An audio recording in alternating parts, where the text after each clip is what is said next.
everyone! Welcome back to Table Read Tuesday, as we like to Woo! call it. We've missed a fair amount of Tuesdays, but you know what? That's okay. There's so many there's so Who's many counting? Tuesdays. I think there might be 52 Tuesdays in a year because there's 52 weeks in a year. Holy moly. What about leap years? How many Tuesdays there? Well, it depends if leap year's on a Tuesday or not. There's a 1 in 7 chance that there's 53 Tuesdays in Huh. a leap year. That's pretty pog. Today, we're going to be discussing some awesome uh, I don't know if anybody's really into the idea of Oh, G Fuel, the energy drink. Yeah, I know what that is. I despise you. I don't know if anyone's really interested in the next great idea behind the scenes, but we are here to talk about like the script writing process and what went down with that. So if you'd like to listen to us talk for like 15 minutes about absolutely whatever, loose. Stay tuned. So yeah, we had that first idea for like because we were planning out shows to do, and we had the show we're gonna do next like already kind of in the bucket, but then we were like, ah, we should do something fun like in the spring. I remember this very vividly. It was like, what if we have like a singing competition, but they're all really bad. And I was like, what if instead of that, we have them in an office and they're trying to come up with some, like a Shark Tank sort of deal. We definitely before like products, we came up with a lot of the character stuff and Yeah. just like the setting, but I mean, you needed the pitches to really write the show. But then I got a text from you one night and you were like, I've done it. I've cracked the code. And then you pitched Zero to Hero. And I was like, oh God. Oh my goodness. Okay. So, I think a big part of the writing process for the show was just doing absolutely nothing. But like a lot of them were like, just in the shower or doing something else. And then it just like, would be a weird product? Bloody bloody blah. And like the products that made it into the show, that wasn't all. I have many a fever dream text and like voice memo at midnight to Angelina. I don't know if you know this, but when we were writing the script or whatever, the goblin and me thing or whatever, um, originally it wasn't goblins. It was like hamsters because The I wanted to hamsters make were a so joke. weird. No, because I wanted to make a joke about the Kia Soul hamsters and how Tyler was scared of the Kia Soul hamsters because that's so freaking funny. But then Marley was like, I don't get it. And when Marley says you don't get it, I'm like, what? So you're stupid. So I still hold a Excuse me, slight grudge. Angelina, who didn't know what G Fuel was. I couldn't. I'm sorry. I don't think about G Fuel on a daily basis. I do. But I also like how a lot of like the pitches that we trashed ended up just like getting a mention, like liquid wax. I think my favorite of like the speed mentions was Cool Math Games 2, Rad English, because I really want Cool Math to make a comeback. I've been going on like Girls Go Games as of late. Oh, I love them. I do it in between classes, and I'm so mad that like Flash Player died because all of the games that were around when I was little like aren't backed up Yeah. and they're just gone. Oy Fun vey. fact, I think it's also kind of interesting the way we wrote the script because you took all the skits and I took all the scene framework. But this one was the first one where we really like. I guess we didn't necessarily work together because we kind of sectioned it off, but like Yeah. where there were equal contributions in the script. Oh, I know. And it's really weird because like the scripted that we have such different brains because my I just have really big ambitious ideas. Like the goblin idea had to be very toned down because I originally wanted it to be kind of like an Alexa. Like the Alexa commercial that kind of has been Mhm. to death.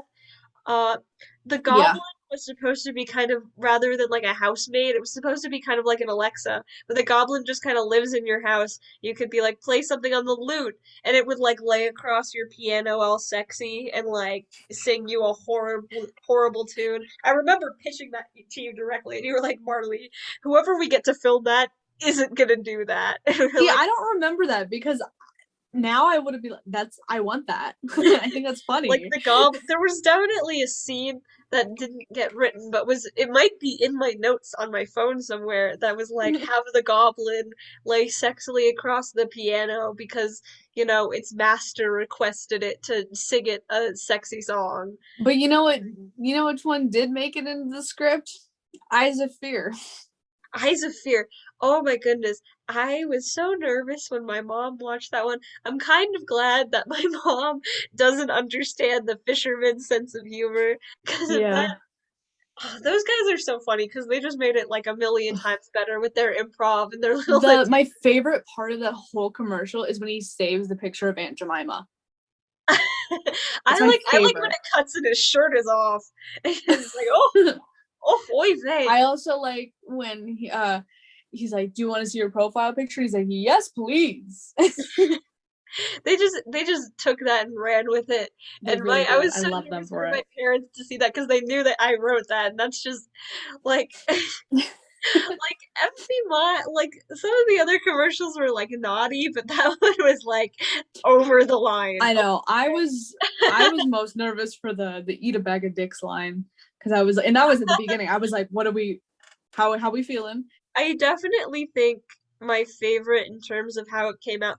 Writing it, I think Zero to Hero was my favorite, and that's why I kind of kept that one to myself. That one was such a blast to film with Sam. And I just think that one also I was kind of nervous about because like I was like, is antidepressants like a step too far? I didn't really know. I know a lot of people Right. talk casually about it, but I didn't know if it was a sensitive subject for some people.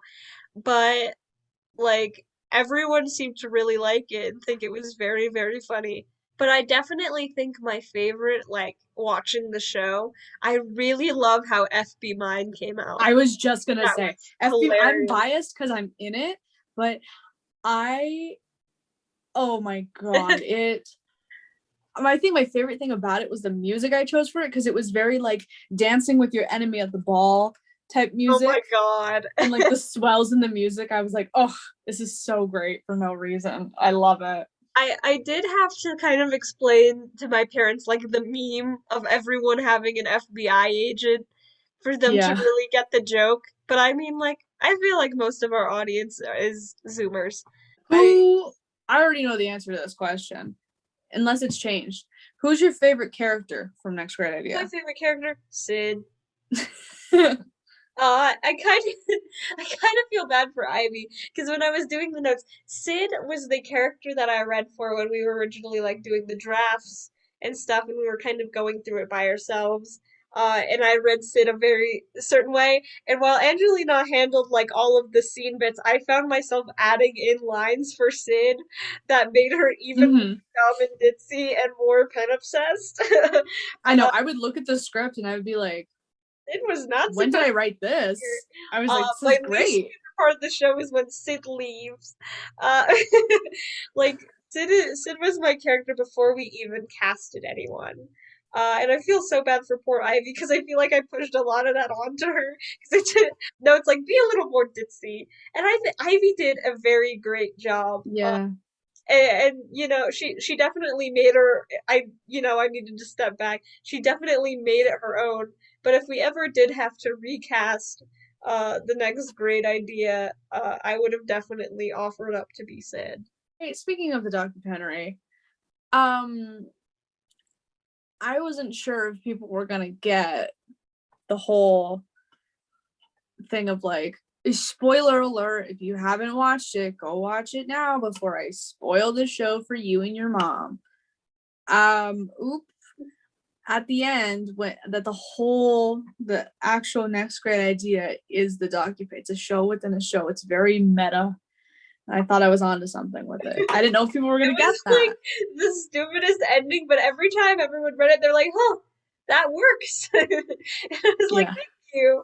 Uh, I think the funniest thing I wrote for this whole show, hands down, without a doubt, you already know what I'm going to say, is the Willy Wonka ending. That is yes, so. yes. Uh, I'm very proud to say that I had the idea for that. That was a late night voice memo that's like, what if, because we were like struggling with how to end it and bring it. We knew Tiffany was gonna come up with the next great idea, but we were struggling how to like end it and resolve it. We were like, what if this was a Willy Wonka like test? Like, yeah, you had you said something about Willy Wonka, and then I was like, huh. And then it was like 2 in the morning, and I was like, egads, I've done it. well, yeah, speaking about the documentary a little bit more, I definitely think that was my favorite skit to write, and I really like because I was thinking in my head that it would be a little more like cinematic, but I really liked how it came together in the end, where it was very kind of hokey, like Yeah, Ivy completely on accident filmed a lot of it like in her phone, uh, like in portrait, vertical. in vertical and we wanted everything landscape, but I really liked that in the end because it made it feel so homemade, like Sid Oh, I was know. like crafting it together with tape and glue and glitter. I know, because I think we kind of have the same like vision of it, of it's like this big like cut to all this b-roll of her like trekking through the mountains and like swimming in the sea and all this stuff, but like it was so cute the way she had done it, and I loved it. It was, I mean, honestly, like I couldn't be happier with it. But I think the part that I enjoy the most of the show is honestly the ending, like the where are they now? It might just be because I'm a sucker for that in movies, and I'm really into that new TikTok trend where people do it like they play and I'm hopeful. They play Hope. Yeah, they play Hope, I and was they gonna do put like a that Where music Are under They it. Now? And like in a, Yeah, I'm just really into that trend, but it makes me so happy. Like yeah, to see where certain like the Sid part always brings a smile to my face. Uh, every time I it's cry. I'm speaking computing. of music reminding you of other music, like you hear Jorno's theme in the show, and then you hear his theme in like a TikTok, and it sets off something in your brain, making you think of Jorno. I was watching because of the next great idea. I was watching Roger Rabbit with Sam because we haven't watched in a while, and he always falls asleep during it. But there's like I didn't realize how big of a Star Wars fan I was until I watched Roger Rabbit because there's these notes in like this theme or this like leitmotif that keeps coming up in the movie that are the and I swear like the first starting notes are played on the same instrument, and Mm-hmm. it's like the first three notes of the Star Wars like Han and Leia love theme, and it's also in Roger Rabbit. So every time I turned my like I'd be turned away and I'd be talking to Sam or something, and then I'd turn back and I'd hear these notes and I'd be like, "What? We're watching Star Wars? I thought we were watching Roger Rabbit." And it just Whoa. immediately set my brain to a different place. It took me out of the movie so hard. Okay, I finally remembered what I was gonna say, and I think it's a great place to end Oh, this little discussion. Can we talk about the fact that the character Tiffany is the Barbie of the Stage Rats cinematic universe? Tiffany, I hope we keep Tiffany and Renee stays on with us to do Yeah.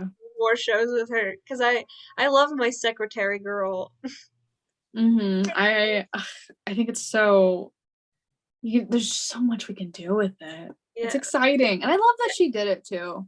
And Like now Renee's she's always a down. C. Yeah, Renee's just such a, especially in the online form. I'm not saying she's a bad actor in person, but she really thrives like surprisingly in the online format because she's just good at like stage business every time. She has very good reactions to people, and she plays her character really well. She has this like dignity about her, and she has great stage business. She was always taking notes whenever I'd Oh, look at her, and I it love was her.